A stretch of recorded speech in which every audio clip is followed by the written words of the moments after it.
Good morning, everyone. I am so happy to introduce the world to Aunt Jen, the aunt you never knew you needed. Welcome, Aunt Jen. I'm so happy you are here. Thank you so much. And please excuse me, I am in my car right now. I'm in between clients, and this happens to be my favorite office. So I'm so glad to be able to join. Thank you. I'm so happy. And just for those of you, hello, good morning, Carol. Good morning, Vivian, and everyone else who's joining. Please say hello to Aunt Jen. I will say I met Aunt Jen in 1986, right after the passing of my mother. And we became fast friends. And it's been 40 years almost. And we have seen each other through everything. And she is the reason I meditate. She's bothered me for over 20 years to meditate.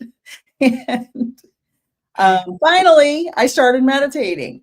And my life has changed in so many ways. And I'm so grateful for you in my life. I feel the same way. And the only thing I would say is don't put the finally on yourself. Like the time is always when the time is right for you. And I personally believe like people will seek whatever they're seeking when they're uncomfortable enough. So, Right. Yeah. When you're in the uncomfortable position, when you feel bad enough, you're going to make a change. Yeah. Exactly. That's what a lot of people don't understand, but we're going to get to that. Tell us, Serena's here, Holly's here, Vivian and Carol, and others who are incognito right now. I'm so happy to see you, girls, ladies, and gentlemen, if you're in the audience. Tell us your background story. What led you on this journey? Whatever you feel comfortable sharing, everyone would like to know. Oh, okay. That's a big question. Go for it. I think that I'll focus on the healing part just because the story that got me to where it is just really unnecessary. It's a story. So Okay. I think that I'll just talk on my healing story, when that began. And I would say that like the initial beginning was when I was 21. I read the book Toxic Parents. And I am someone who definitely struggled with education, anything that had to do with it. School was not my thing. So for me to like read this book, and I think I wrote like 60 pages. Like I've never, to this day, I've never written as much as I wrote, but the book prompts you to be able to do writing and, answering questions and stuff. And so I really believe that that's where it really started, was reading this book, Toxic Parents, and just really kind of going through the process of whatever the prompts were, which really kind of catapulted me. And then, it was just kind of like, I've always been seeking support. So personally, I've always had a therapist or a coach, or just because I can't do it alone. So, I was always doing that. But then I would probably say that 20 years ago, that's when things really catapulted into a new healing process for myself. I ended up finding myself at the Deepak Chopra Center, and it was through coincidence. Like there are no coincidences, but it was meant to be. And so I ended up working there, and I had the pleasure of speaking with someone like yourself. If you wanted to call in and you were looking for something. So you were seeking, usually people were calling because they were in pain of some kind. And so for me to be able to be the person on the other end of the phone that was able to help them has always been something that is very natural to me. And to be able to I kind of took it upon myself to do the healing as well. It was like, I remember thinking to myself, being like, wow, like what's going on here? Like, wait, I'm helping other people heal while I also get to do that myself. So being completely immersed in that world of having different modalities introduced to me on my healing journey. And so I really think that it was 20 years ago was another really big leap, was when I went to the Chopra Center and got all my education. Yes. And so, what would you say the number one tool that helped you and helps your clients? What's the first thing you steer them towards to help them on their healing journey? Generally speaking, for me personally, my number one tool is meditation. Meditation has completely changed my life. If you look at the perspective of it, like even just giving you a little bit of background, because I don't think people even realize like all the different things that are kind of going on with ourselves. Like we have over 70,000 thoughts a day. Mm-hmm. 80% of them are negative. Mm-hmm. 95% of them come from the day before, and a half of them are on repeat. Mm-hmm. So the meditation is like, for me, I think that why it was such a huge piece was I went and I sat down, I stayed, and there was nowhere for me to go. Like I couldn't escape myself, and I didn't want to. So I think a lot of times too, what I had learned or thought about with regards to meditation was taking it to a place where meditation is helping you to be able to quiet your mind and move your thoughts and, be able to get into that stillness. And that is definitely something that can be achieved. However, that's not the perception that I took from it. The perception that I took from that was I wanted to be with my thoughts. I wanted to give them a front row. I wanted to give them a front row seat, because what we're always trying to do is, I'm just going to push them away. I don't want to deal with my thoughts, and they're not going to go. They're going to come. And so by bringing them to the forefront, by bringing them to the front stage where I was at and being like, okay, thoughts, come on in. And then once the thoughts come in, then that's when I found a tool of using your breath or a mantra to help bring you back to that repetition, is something that was very beneficial for the fact that like the thoughts are still going to happen. The best way that I was able to like feel it or describe it for myself was, it's kind of like a light.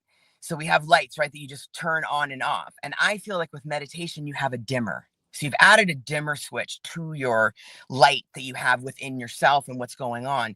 And so when you're sitting there and you're like, well, wait a minute, what are you talking about? Give your thoughts a front row seat? Yeah. Like, so you're sitting there and you're having your eyes closed, if that's comfortable for you, and you're using your breath or you're using a mantra. And then the thought comes up. Oh my gosh, did I take out the trash? Wait, I'm supposed to be meditating. Oh, wait, I'm not even doing this right. Oh, wait, okay, let me go back. Like, that's actually okay. It's the body's way of releasing stress. So it's like, the first time I heard that too, I was like, oh, well, bring it on. So it's like, I might still have that same thought throughout the day that's repeated, but now the dimmer switch is on and it's not as loud. It's just a little bit more like, so we're still going to be able to. So like, there are so many kinds of meditation. You and I've talked about them. There's guided meditations. I do all sorts of meditation. For me personally, the practice that is non-negotiable each day is the one where it's not guided. I don't want other people's thoughts in my mind. I want to be able to just give them a front row seat. And that's the kind of the way that I always looked at it. I'm giving them a front row seat and I'm staying. The thing that was actually the inspiration for me to become a meditation teacher was that from talking to so many people and asking them what they thought meditation was. And it was like, oh my gosh, no, that's not what meditation is. And like, I had to get out there and like help people realize that like, that's not what meditation is. Meditation is actually being with the thoughts. And through the time, what I've ended up understanding, even with my own self, people don't want to be with their thoughts. Right. That's the truth. Right. And so you have to, I created a space where I was with the thoughts no matter what. The thoughts, the feelings. I've had meditations where I cried the whole time. Like, you're giving yourself a space for a certain amount of time to just be. And then you're using something to help bring you back. And so for me, it is the number one tool that I use. It's the number one tool that has literally saved my life, I believe, because it was like I was running from myself. And so this way, it felt like there was nowhere to run. Like, right? You were running into your run. own mind. You were in your own mind. I have a couple of questions. Yeah. About meditation, because I learned a lot about meditation, and I want to say hi to Janet Jackson. Miss Jackson's here, and Patricia, and anybody else who's watching. Please say hi. Welcome, Aunt Jen. You can find her at Aunt Jen 888. All of her information is in the show notes. And Lorraine says hello, hello. So a couple of questions. You taught me a lot about meditation, as I mentioned before, and I do my Monday morning meditation for non-meditators, inspired by you and the many conversations we've had over the years. And I've mentioned this many times that my longtime friend begged me to meditate for years. And I learned in Eckhart Tolle's book, A New Earth, Nice book. that you should create gaps between your thoughts. And so I always say when I'm leading my meditations, and you can tell me if this is right or wrong or whatever your opinion is, you're not supposed to not have thoughts. You're just supposed to create spaces or let them just go by. So what do you, is that okay to tell people? Like, am I saying the right thing to them? Yeah. And first of all, like, I don't personally like the words right and wrong or good and bad. Okay. Okay. I think that those really like they're just so strong of words that it's like, okay, this is good, this is bad, this is right, this is wrong. Like you have to find what's right for you. So everybody Oh, has a different process. And yes, like you are trying to get to the space in between the thoughts, but you can't get to the space in between the thoughts if you don't sit with the thoughts. so Like, explain what you mean by sit with the thoughts, because I always just try to push them out of the way. I mean, like I said, the only the it's just like welcome, like instead of like maybe changing your perspective a little bit. And so instead of like looking at the thoughts as something that's negative, right? Just looking at the thoughts as they just are. So you're just, the thoughts are just coming in, but you're trying to get to that space in between the thoughts. And so that's where either going and connecting back in with just focusing on the inhale and the exhale of your own breath, or the universal mantra Sohum, Sohum. Oh, And I if remember you teaching me that right. And many years and ago. I can go on and on about that, and that'll be a whole nother live that we'll do. So I definitely am Okay, going to yeah. do a meditation. Yes. But I think that like again, like the example, right, would be like, oh my gosh, this is like, I have to go take out the trash. Okay, wait, I'm supposed to be meditating, right? So you're in between the thoughts right there. Like, so you're repeating Okay. that, and then the thought will come back in, right? And sometimes I think the other thing is that we tend to judge things. So we're judging meditations too. And that's not what, like, no meditation Mm, is the same, and it's not supposed to be. So like the times when you've sat there and let's say that you set a 20-minute timer for yourself and it feels like 5 years. And then there's a time that it feels like 5 seconds. Like right. one was not better than the other. That was what you needed at the time. But I think that one of the first things I ever heard coming out of the meditation room that I'll never, ever forget was when I came out and my teacher was like, so how was your first meditation? I was like, oh my gosh, like I had so many thoughts. I mean, I was just like, it wouldn't stop. And she was like, oh, that's so exciting. That's your body's way of releasing stress. And I was like, oh, and I've never looked at it the same. So I've Wow. really accepted it that because remember, the thoughts are repeated. So when we're on repeat like that, right? All the thoughts that we have every day, now you're actually giving them a space. When you're in the day and you're going about your day, the thoughts are repeating and they're going around, but you're doing 20 other things at the same time. Now Right. you have nowhere to go, nothing to do, but you have to stay. Like you can't get up when it becomes uncomfortable. You like it's getting through the uncomfortableness within yourself in Wow. whatever that time is that you've put a set aside to dedicate to your meditation practice. So Which it's is a about dedication to yourself. yes, yes. It's And a yes. there's some comments coming in. Vivian said, life has been so much clearer since I started meditating. Many things in life are no longer bother me. Very good. Perfect. Kelly Foster chimed in at 11:11 a.m., which I Hey, love. Kelly. Hello, Kelly. I'm so glad you're here. She's saying hello. And Lori Moore said, make peace with your thoughts and not the outside noise. So, And I think another thing is that I wanted to that can be real, because I try and find things that are relatable for people. So like an athlete, I like to talk to, do you meditate? No, like no judgment, right? But you'll work out your body, but you won't work out your mind. right, So meditation is like a workout for your mind. Like another example is like someone who's a runner. Okay. That's not me, but someone who's a runner, you get a runner's high, right? And right, if you look at the process of running too, because I've spoken with people, right? First of all, you do not half the time want to get up and go. right? But it's a dedication that you've made to yourself. Then you go through the whole process of actually getting out there to do the actual run. Then you're on the run and you're tired or you're cold or you're hot or you got shin splints or you got whatever you got, right? The run is like, maybe some of the runs are great. Maybe some of the runs are struggling. Maybe some of the run is like just torture, but it's after the run. After the run is when they're like, oh no, it's how I'm carrying. That's the same thing for the meditation. So it's not the time that you sat there. This is very, very important. It is not about the time that you sit there. It's what happens after. It's what happens It's fascinating. it's what happens in between that space, because it's the same thing. You're giving your workout for your mind versus a workout for your body. You're giving it a designated plate, right? It all kind of goes the same. Okay, I don't really want to do this. Okay, I'm going to do this. Oh, it's going to be this amount of time. Okay, that was a great meditation. That was not a good meditation. That was, like whatever that looks like. I sure didn't want to get up, but it's after. It's the other time during the day that I just feel like, it's like, I feel like I've heard this described from David Simon, who is one of my greatest teachers. And I try to continue the teaching through him. And he was talking in reference to meditation as doing it once a day to twice a day, but I still think it's applicable. And so he's just like, when you meditate once a day, it's like you're treading water. When you're meditating twice a day, it's like you're freeing. Like, it's just like, so it's like, how do you want that to be? And so I definitely feel like when I do my meditations each day, I can show up a little bit different for everyone else, including myself, because I've taken that time to just let whatever those thoughts are have a front row seat. I have some questions coming in, and I love that. I have some questions coming in from another platform. So the question is about medicine and meditation.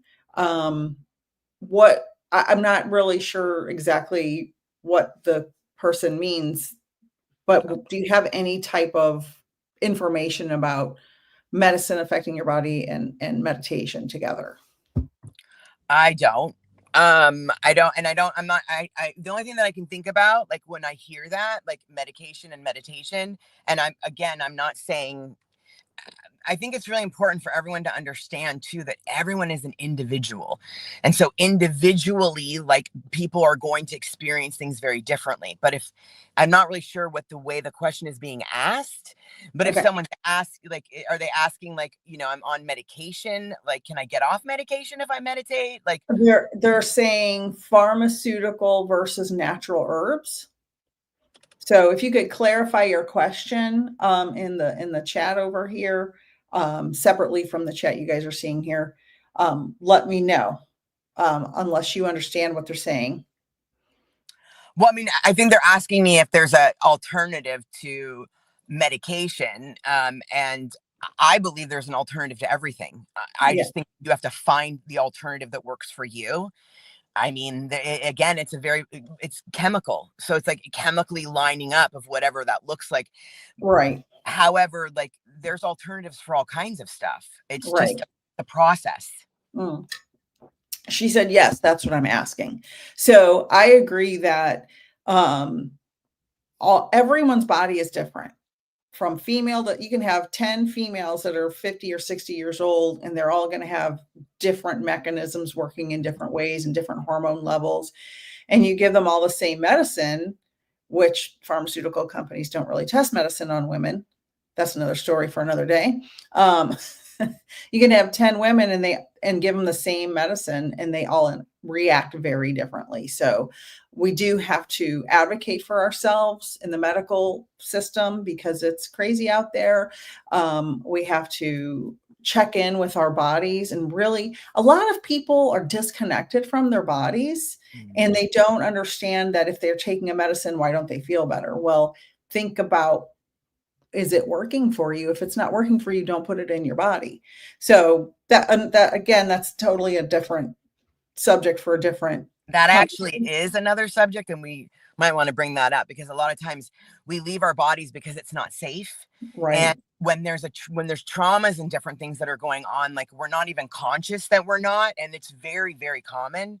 And so that's about the healing process. The more that we start to heal the layers of ourselves, the more that we can get into our body, Mm-hmm. and I will definitely, like when I'm working with different clients and stuff, I mean, some of my stuff is always talking about grounding. I mean, that's another, I mean, I've got tools like meditation is definitely my number one. And there's also so many more. I mean, grounding is probably number two.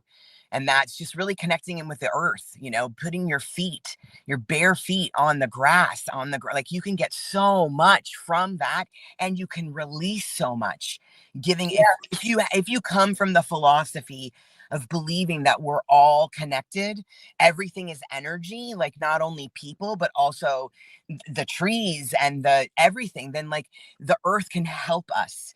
So personally, like I love to ground. I also, I put my spine up against trees. I love trees. And I will put my spine up against trees that I feel called to, and I will ask them for a transfusion. Like, and they'll take like the energy. And it's to some people, it's like, what are you doing? And it's like, well, that's what I do. Like, you don't have Right. to do that, right? Like that doesn't, but I love it. And when I didn't have, when I was feeling low on love and hugs, I went and started hugging trees. So Yeah. it's like, I found my own ways of like being able to help myself through what was available out there. And it worked for me. Like, but does it work for everybody else? No. Like, I mean, you have to find, I think that that's kind of the same thing as like all of the people that came before me that were showing me the way. Like I went to people that I wanted what they had. Like, wait, Mm-hmm. how'd you get that? I want to know how you got that. And then I'm going to make it my own. Like, I'm going to find out how that works for me and what doesn't. I didn't just take it all on and be like, oh my gosh, that's it. And it's like, you get to figure out how that works for you. So grounding is a fabulous thing. I don't even remember what the question was now. Excuse me. But like, I just like, ADHD is my next question, but I'll oh get yeah, there. well, we got that. We'll get there in a second. We'll get there in a second. We have some comments. Carol said, I totally notice the difference in my day if I don't meditate. Now I can't go without meditation. Exactly. Vivian said, meditation can be a medication for our souls. Yes. Very true. Lorraine said, I love trees also. That is a great idea. I will be putting my spine against one soon. I love it. One of my favorite trees in the world is in the botanical gardens in Golden Gate Park. At the little place where the moon view is. I think they may have changed it since I was there last, but there's this huge tree, and then there's this little pond and this little place where you walk out in the middle of the pond and all that stuff. Beautiful, beautiful. Even my husband hugged that tree every time we went. And my husband, you've known him forever. And that's not something he would commonly do, but he loved that tree and he would hug it. And people underestimate that the importance of plants. Plants were here for billions of years before the first bug even formed on this earth. And they have very complex biochemistry. And I obviously love plants. I have them everywhere. You've got a green thumb. I don't know about that. I think your plants look beautiful. You don't see all the ones that didn't make it on the bottom of the shelf. And so anyway, we're getting off track, but plants have a very specific energy. And if you don't have to grow your own plants, just go outside. Like you said, put your feet in the grass, say hello to a tree, even if it's in your mind. If you're worried what people are thinking about the way you're acting, people worry about the things you say and do and have comments and criticisms if they're not comfortable with who they are. And you, Jennifer, have allowed yourself to be comfortable with who you are and follow your path, no matter how many people said, you shouldn't do that. Why are you doing it that way? You're doing it the wrong way. And you know what you said? This is my way. Mm-hmm. And now look at you. You have a successful business. You help people heal every single day.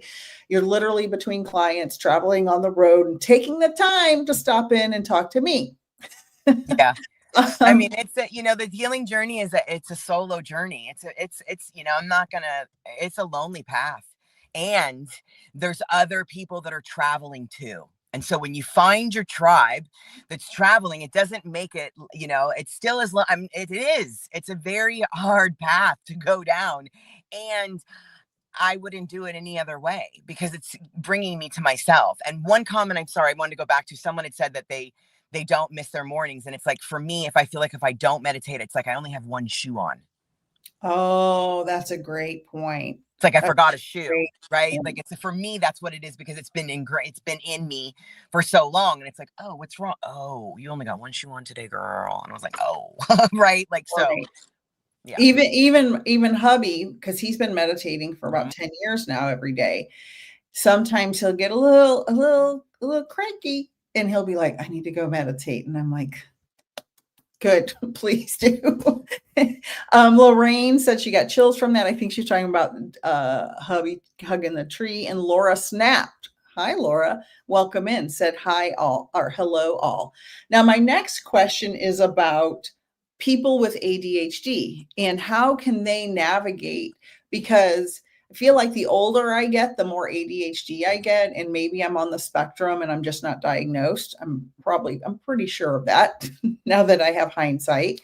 How does somebody who has this flight of thoughts all the time, what's the best way for them to start meditating? Because I get so many people saying, I can't do it. I can't do it. I have ADHD. I can't do it. What do you recommend?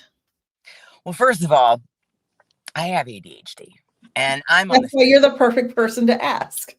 and I would this might not be what people want to hear, and like it might not be the right, there's, again, no right or wrong, but like that's it right there. You're telling yourself a story. I can't do it.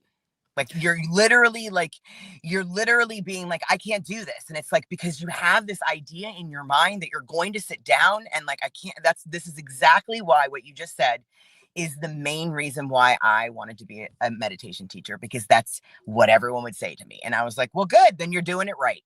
Like, that's my answer.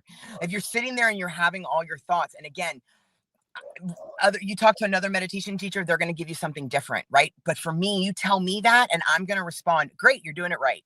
Like, that's what you're supposed to be doing. That's what's happening. You're giving, like, you have all these thoughts anyway.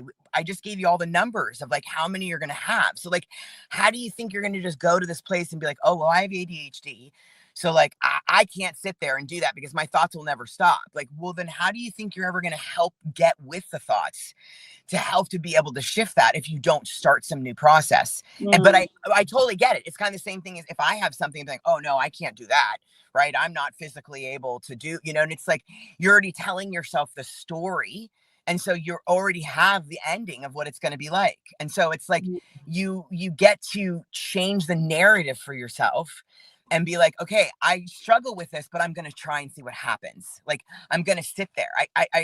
I like firmly really believe that like that's the core of it, is that people will sit down and they're sitting there doing whatever they've been guided to do on meditation, and they're not getting away from their thoughts. And so they're like, oh, this isn't working. Oh, well, good. Okay. Like, that's not what's supposed to happen, but I don't know where the concept is that you thought that. Now, is there places where you get in between the thoughts, or you go to different, there's different layers of consciousness. Yes, I've gone to those different places because I've been meditating 20 years. Like, I've gone to a silent meditation where I didn't talk for 8 days, and we meditated in rounds and rounds and rounds and rounds. And like, so, I mean, it's like it's very different when you're also meditating with people, when you're meditating with yourself. Like, it's a whole process, but it's like, I know it's not the answer we want to hear. And coming from somebody who never liked answers people wanted to hear, trust me, like, I'm the one that's like, I would not have liked that answer either. I'd be like, girl, what are you saying? But it's like, it's true. Like, it's just like, Right. you got to just be with them. I have, you mentioned something, and I would like you to elaborate on this as far as helping people on their journey, because this is such a common thing. You said people tell themselves a story. Now, this is aside from meditation, just in general. Can you talk about what does it mean when people tell themselves a story, and how detrimental is that to them? And what can they do to stop always telling themselves a story? Well, I can only share from personal experience and from some, again, like the first person I think of is David Simon again. And it's like, my birthday twin, by the way. That's right, girl. And, you kind of get tired of telling the story once you get tired of telling the story. So can you explain what it means for those who don't understand? Yeah, what does it mean? Means that, like, if you can, the one of the first things that you could possibly do is change the perspective of how you're hearing yourself and notice how much you're telling your story. And then seeing that when you're telling your story, that's all it is telling your story, right? You're just repeating it and like staying in that same place. And I mean, this is not coming from some place of like, oh, just try it. Like you can do it. Like, Nicole, how many years did we sit around just telling our stories? Many. Okay. Like, so it's like, it's a part of, I think it's a part of the process. But I think that, like, kind of like some of the, like, you just get tired of it. I mean, and I don't really think there's any other way of doing it. Like, you're gonna move past into the next phase or pieces of it with your story once you're tired of hearing your own story over and over and over again. Can I give an example of what I think somebody telling themselves a story is? Yeah. So I come from a dysfunctional family, right? I had a dad and a stepmom. My mom passed away when I was young. And I used to tell myself a story about my stepmom for many years. And then when I was later, I realized, oh, that was really my dad's responsibility. But for years, I told myself a story about my stepmom and how she shoulda, coulda, woulda been better, different, whatever, over and over and over. And I identified with that. And so did many people in the family, like she shoulda, coulda, woulda, when really it was his responsibility, and not tell the story of how she was to blame. Does that make sense for somebody telling themselves a story? Yeah. I also think that, like, we get comfortable in the story. And so, sometimes it's more comfortable to stay miserable. I mean, yeah. I know I did for a long time until I just was miserable enough. And that's when the process and the shifts changed for myself because I was so uncomfortable. I was so much in pain. I also think that there's something that I use the verbiage programming. So we've been programmed by society, by our parents, by all the different things. And so this can be a program that's playing. And so it's about deciding that you want to reprogram yourself. And so it's a decision and there's no wrongness. I mean, it's like, I wouldn't change all the years of like what, I mean, that's just how the process works. And it's not like right now I don't have a story anymore, or there's not, the stories just don't really, the shift started really changing for me once, no matter what the situation was, I was willing to see my part. Always. And I think that's when things started to shift. Even if someone else was doing something, I'm a contributor. Like, there's two people that are involved in whatever it is. And even if it was something that's like, oh my gosh, you were a total victim there. Like, there's no way. It's like, no, there's some part that's mine, but that was my choice. That's how I choose to deal with it. And I've actually found it a lot more freeing to be able to, and more empowering, and also a way for me to be able to grow. Like, cause the other person, at least for myself of healing and stuff, there's definitely been people, that change, right? And that happens. But I also had one of my favorite therapists. She said to me once, and I did not understand what she was saying. And now I understand 1,000,000%, as I would sit there in therapy doing all my work. And she's like, you're doing all this work, but you're going to change the entire, you're going to change your family just by you changing. And I'm like, what are you talking about? How is this possible? And she's right. Because what happened is I interacted with them differently. Right. I showed up differently. Yes. So then they would show up differently. Have people that have hurt me healed? I don't know. Like I remember also hearing this once and I really didn't like it at all. So prepare yourselves, people. But like, whoever hurts you, they've hurt you, but it's your responsibility to heal yourself. Period. Yes. End of story. And when you're tired of not wanting to do that and take that responsibility, then that's where I come in. Because personally, like, I am not interested in working with anyone who's not like me. Like, not like that, but the kind of client that I was, like, hungry. Rewind that and restate that, because sorry, that's not what I meant. Restate that. That is not what I meant. What I meant was the level of hunger. The hunger for like because then what happens is someone's just showing up to hear you, feel you, and see you and witness you. You're the one that's doing everything. It's not that person. It's not me on the other side. I'm just holding that space. And so it's like, I was hungry. I'm still hungry, like to be able to heal where I got hurt. Yes, that person may have hurt me, but like, that's not their job to heal me though. And the truth of the matter is they wouldn't be able to. Right. How are they going to be able to, right? This is such an extraordinary point for everyone to understand. Once you get to a certain point of teenage years, adult years, and forward, your family may have hurt you. Your friends may have hurt you. They may have done terrible things to you. They may have been mean. They may have been abusive. They may have been toxic, whatever it was. But we, instead of identifying with they were, like I was doing with my stepmom for all those years and other stories I was telling myself, they, you. And then I heard Dr. Phil, and I'm not recommending him. This is 30 years ago. So don't judge me. He said, no matter how flat you make a pancake, it always has two sides. And I've always remembered that. No matter how, if this person was 99% to blame, I'm still 1% to blame. I still have to take care of my side of the road. And then in therapy with hubby, because marriage a long time, you're going to have to go to therapy at some point. And my therapist said, you have to take care of your side of the street.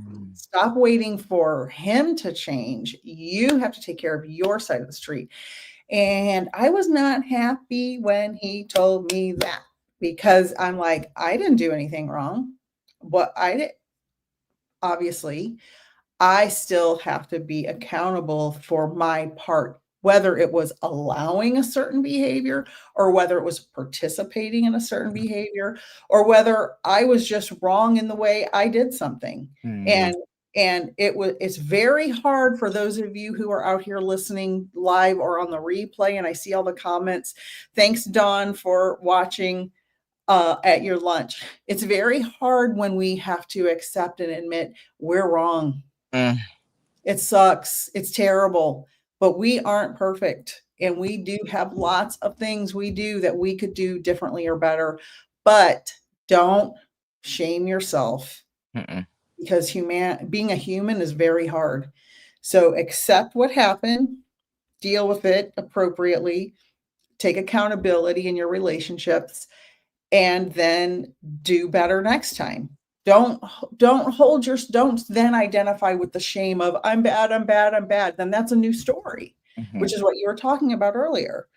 Telling ourselves a story. I'm bad. I shouldn't have, I couldn't have, I woulda, shoulda, coulda. All that stuff is just perpetrating the pain in yourself instead of saying, okay, let's find the solution. Right. Let's find the solution. And Laura said ADHD here. I meditate every day for at least 3 minutes. It doesn't seem like much, but sometimes that's all you need. Oh, yeah. Starting is the hardest part for me. Yep. It's the same thing as yoga. The hardest part is getting on the yoga mat. Well, I can't get on the yoga mat anymore because my knees won't let me, but I need an old lady yoga chair. I will help you find a way to get back on. I will show you how you can do that. Okay. That won't hurt your body. I need a special chair. I got you. There's chair yoga. I got you. All right. Yes, I'm down for that. But Vivian said, one more comment. Vivian said, it sucks we sometimes have to experience the pain in order to see the light. Yes. That is true. And I have a different take on it for myself. And what I've learned that I have been living, so I feel it, is because I allowed myself to feel the deepest, darkest pain, I'm actually able to feel the opposite.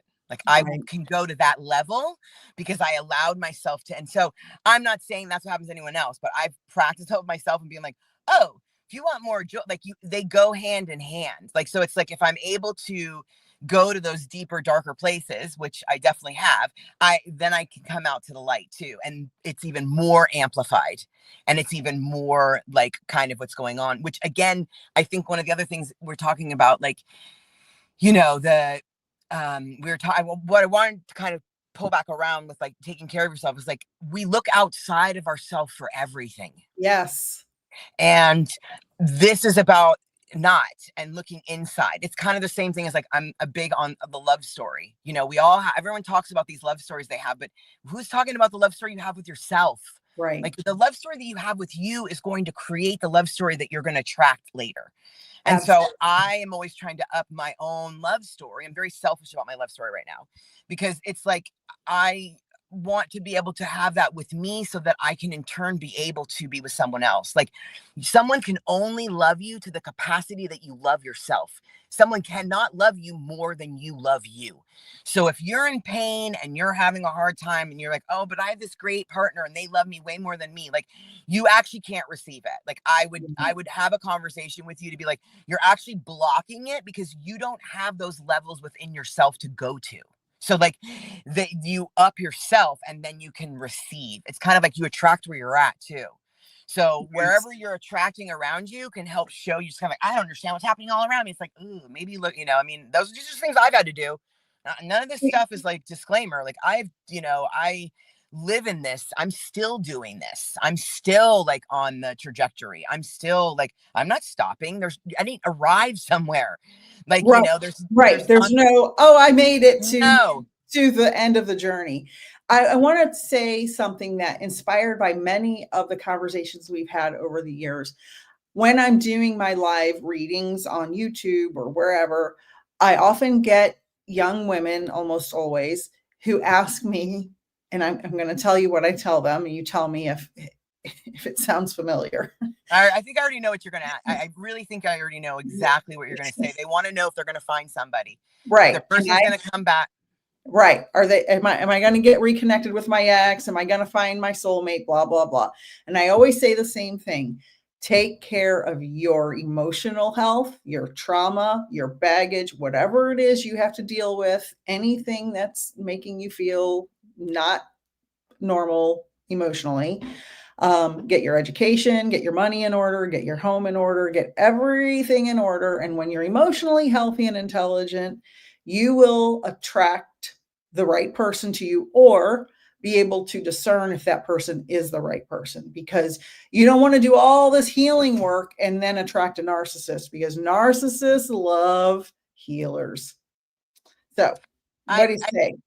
Well, first of all, what I would say about that is that, that was definitely a program that I signed up for many years, until I finally was like, oh, wait a second, like, Right. what? But, until you can have that moment of realizing, again, it's looking outside of herself. Like, something is not complete with me. I need somebody else. Right. And like, I say that line in what was it? Whatever, the sports movie with Tom Cruise. You complete me is a You terrible complete line. me. Worst line ever in the history of cinema. You should never look for somebody to complete you. No. You should complete yourself. I can attest to this because when I married my husband, we weren't even a half of a person. We may have been a quarter of a person. And it's an absolute miracle that, and therapy and patience, that our marriage has survived, because we were in our mid-20s and not in any capacity ready to have a mature marriage. And that happens a lot. And that's why there's so many divorces. Yeah. I mean, I think just dysfunctional relationships. I think it's, I definitely was one that was on that. I didn't find anybody that I felt was someone that was a true partnership until I was 40. And so, it was always a story. And that of like, oh my God, am I ever, and then now having a different thing, it's just kind of like, I'm actually not really interested right now. And only reason being is because I'm enjoying my love story with myself. Like, I'm enjoying what's happening with me. And I'm not really like, sometimes I find relationships they're a distraction. They're a distraction from myself. They're a distraction that someone else is going to do something for me. They're going to save me. And I'm not interested personally right now. right now. Like, and I think that in society, that is definitely something that is put out there, because it was definitely something that felt like, for me, like, if you're not married, if you don't have a partner, like something's wrong with you, like, we're indoctrinated by society for women to be submissive and have the beautiful wedding. You get a beautiful dress, and then I don't want to talk about what comes after. But I have a couple of questions. Okay, can I just say one more thing Yeah, about that? of course. Okay, Yes, perfect. yes. Just because this is definitely something that I will use with my clients a lot, you know, when I'm talking to them, and I'll, you know, even anyone that's out there. Like, so think about a love story that you had, right, with somebody, right, and like, great love story, right, and think about everything, like, from, you didn't want to miss a minute, right, of that love story, right. If this is the love, if someone told you today who you're with, this is the love story, like, you would not want to miss 1 second of that love story. Why do you want to miss that with yourself? Great question. And I'm not interested in missing that with myself personally. And so it's like, I'm creating my own love story that, like, has this beautiful, like, we were talking, oh, tell me about your love story. How'd you guys meet? Like, what about your love story with yourself? Right. And nobody ever talks about that. No. Nobody ever talks about that. So tell me, because we got about 15 minutes left. Hi, Gigi from California. I'm so glad you're here. I have a couple of questions. One, tell me about a success story of a client that you were like, "Ooh, this might be a challenge," or just a beautiful story, anything of a client that sticks out to you. Oh my gosh. I mean, I got so many. I mean, all the young girls, the younger generations is really what it is. I'm inspired by anyone that's a younger generation than from me, that wants to, like, get through and do their work sooner than I did. Like, you know, thinking, if I could have done this in my 20s, like, I mean, I did start it with toxic parents, right? And I'm not saying I didn't, but I'm just saying I would have loved, you know, I would have loved that. Generally speaking, though, love working with the 20 and somethings. And not that I don't work with, shout out to my boy Jake, what up? But I think that there's success stories just for me witnessing them, like, watching, like, every client I have, I could tell success stories with these young ladies, like, just the knowing of themselves, like, just of, like, being like, wait, I didn't really deserve that, or, you know, like, wait, like, just even questioning how their parent is interacting with them. You know, I'm even thinking, I could just think about one. I've got a client that I work with, and her mom will definitely, like, have different components that she brings in, and I just help bring her back. Like, we're going to stay in our lane. We're not going to sit here and talk about your mom right now and, like, all these different things. But, like, I'm here to remind you, actually, what is she saying I don't necessarily agree with, because of A, B, C, and D. Like, how you're kind of doing this, because she's doing things differently. She's out there, whereas, like, the older, they're not in that same kind of a place. So, Right. I mean, I can't think of one, like, story, because, like, anytime I ever show up on the other side with anyone that I'm working with, I personally believe they're hitting some kind of, I don't know if the right word is success. It's really like I'm watching them fall in love with themselves more. That's what I'm looking for. I'm not looking for success. So that's, I was like, I was trying to get what I was trying to say here. So thank you for working with me. Cause you know me, Nicole. Sometimes I'm just like, remember my bathroom. ADHD, Yeah. Like, squirrely. She's right. So I'm squirrely. like, okay, where? But it's like, because I was trying to come back of, like, there's not a success story, but every client that I work with, I'm a part of their love story. And so the success With story is themselves. watching this love story Right. as it keeps evolving for them. And it's just like, oh my gosh, girl, like, or what is going on? And, like, do you see, like, I'm kind of there to, like, make sure I mark it for them. Hold on a second. This is where we came from. Like, one of the girls, she's a senior in college now. I've been working with her since she was a freshman.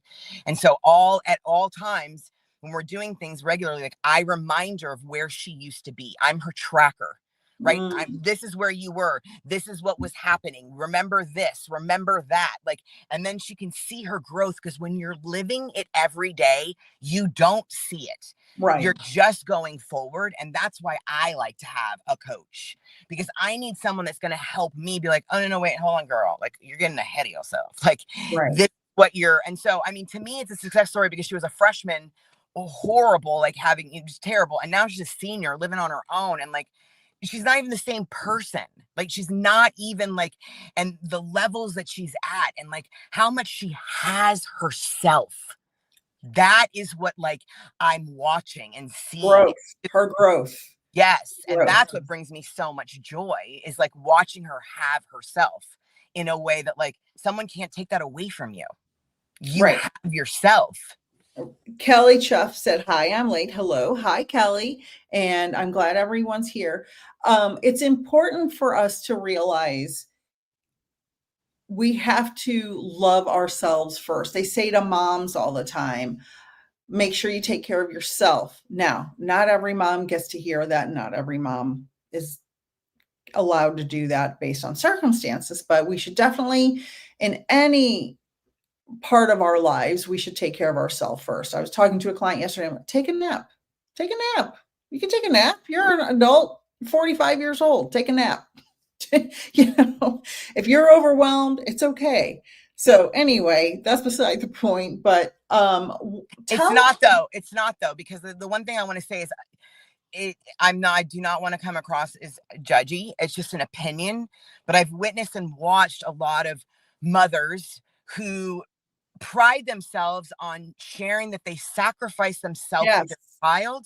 And personally, I don't think that you're showing your children, like you're showing them to sacrifice themselves as well. for other people. You're not, you might be thinking that you're doing something because you're like, oh, I'm this great mom. And I'm like, but you literally, you're not putting your own oxygen mask on first. They say it on an airplane. Like Right. they tell you to put your own oxygen mask on first before you put it on your child. And I think that that's a great thing to even go back to. It's like you might be saying, it's kind of like people remember how you made them feel. Like they don't always remember, but you make them feel like, oh wait, my mom sacrificed herself. Like, and then they think they have to do that. And so it's like, I don't necessarily think that that's the best direction to go. And like, I don't know. I've just seen so many of these souls that will say this, and I'm just sitting there being like, it's like they want to make themselves out to be better than other people because they're sacrificing themselves. And it's like, I used to do that, so I know. And it's like, that's not actually, like,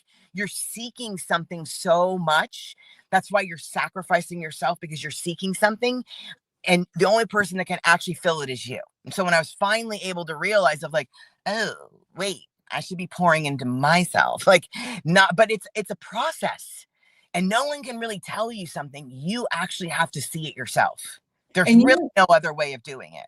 And you're not saying be a selfish person that just goes inward and doesn't have healthy relationships. You're saying take care of you and your side of the street and your emotional health and your physical health first. Because if you don't, like the mom that sacrifices everything for her kids, and then she, you know, her kids turn 15, 20, 25, and she's a wreck because all she has done is take care of them and sacrifice herself. And then that's a whole other can of worms, right? It's hard though. It's really hard. But then what happens is when we're also not taking care, when we're pouring into someone else, right? And we're not, then that might actually be our emotional needs too. And our work that we need to do. I mean, it's very dimensional, right? It's not just one thing. So it's like, if we're not taking care of ourselves and we're just pouring into them, what else are we not doing? What else are we not willing to look at? I have a couple of comments coming in. Gina said, I'm not a parent, but I take care of my dogs first before I take care of myself. Now, I'm not saying don't feed your kids first in the morning if they're hungry. That's not what we're saying. We're not saying that, or your dogs. We're saying you have to make time to care for yourself. Of course, if you're a parent, you have to feed your kids. You have to do the laundry. You have to get them to school. Of course, you have to do the daily grind, of course. But it doesn't mean you have to dedicate 24/7 to sacrificing every second of your day for them. It's okay to tell your partner, hey, I need to go take a nap. Take care of this. And your partner hopefully is self-aware enough to know you need a break and is not even gonna, you don't even have to ask, but that may be a fantasy world. Right. I think that, sorry, just commenting on because there is a difference, because I can relate to that. Like, I happen to spend quite a bit of money on my sweet Moksha, and I have sacrificed myself for her. That's her fur baby, Moksha. And I appreciate what that's done for me, to be like, I have to get her this and I can't get myself something. but I also make sure I take care of myself in a way so that I can be there for her. Right. So it's like I have to find other ways. So hopefully that makes sense, because I am not trying to diss moms, and like, please, like that is not in any, I sacrifice a lot of myself for my dog. And that's how I choose to do things as a mom, because I have to look at myself in the mirror every night, to the type of parent, aunt, friend, like I have to be okay with myself each day. And so I understand that concept. It's just about like overpouring. It's not taking care of the dog. It's the overpouring part. It's not the like, oh, I can't have new clothes because my dog, I mean, that's my story. Like my dog needs, her food is very expensive. And it's like, so I sacrifice a lot. However, that's not the whole story though. It's not the whole story. Lorraine is saying, I call it recharging your batteries. Yes. Kelly said, I have a special needs child and it is a struggle to take time for myself. And I will say, I absolutely understand that 100%. I have a son who's a type 1 diabetic. He got diagnosed when he was mid-teen years. I get it. Thankfully he's managing it now, but we have to sometimes ask somebody for help, right? If you're not asking somebody for help, I absolutely am sure you have someone in your life that can help you for an hour a week, so you can just go sit in the park. You don't even have to spend money on yourself. Just go sit outside, go sit in your car, go do something to just where you have some space in your mind, because you will feel so much better.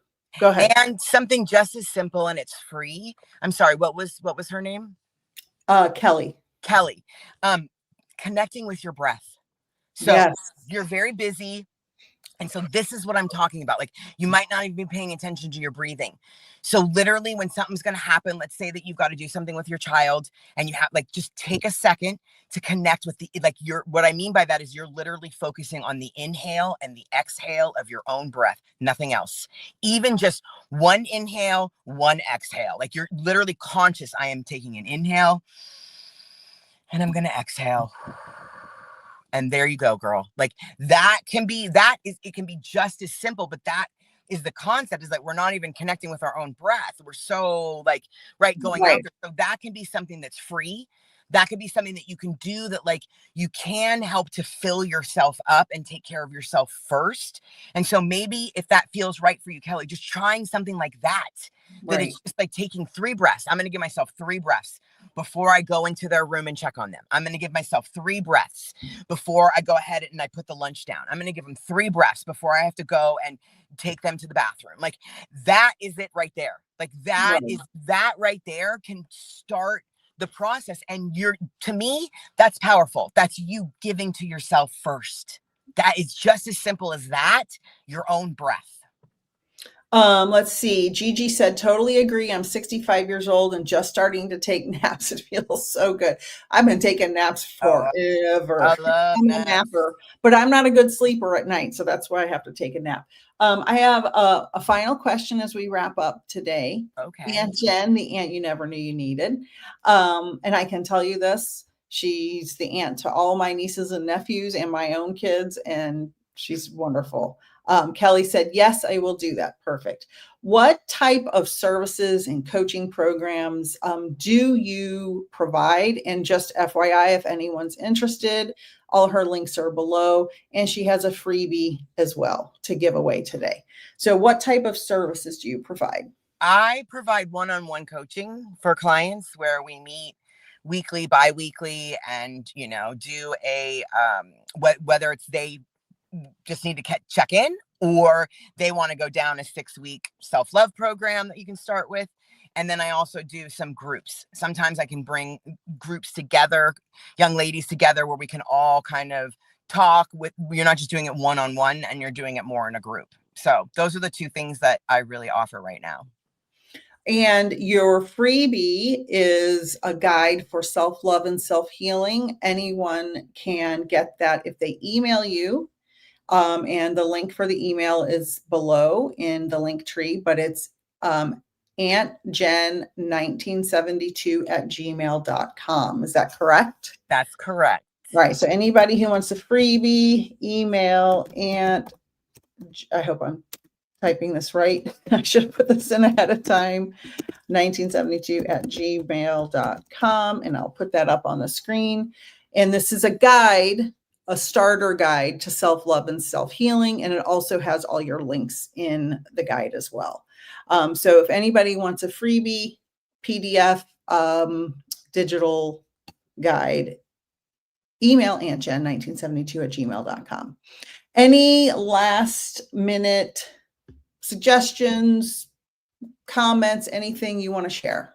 No, I just want to say thank you. I'm excited to be here. I definitely plan to come. I plan to I've been thinking about, I'm definitely going to do some lives where I'm doing some meditation 101. And then I do plan to have some regularly scheduled meditations that people can come to and be able to, and I do coach privately with regards to meditation. I mean, I have a lot of tools in my toolbox. So it's like, I kind of will pull from different things, and it's not that I don't, it's just the younger generations are really where my passion is. And so I stay there in that lane because that's just kind of where I'm at. But yeah, I'm available. I'm around 50 seconds. More like, details. what?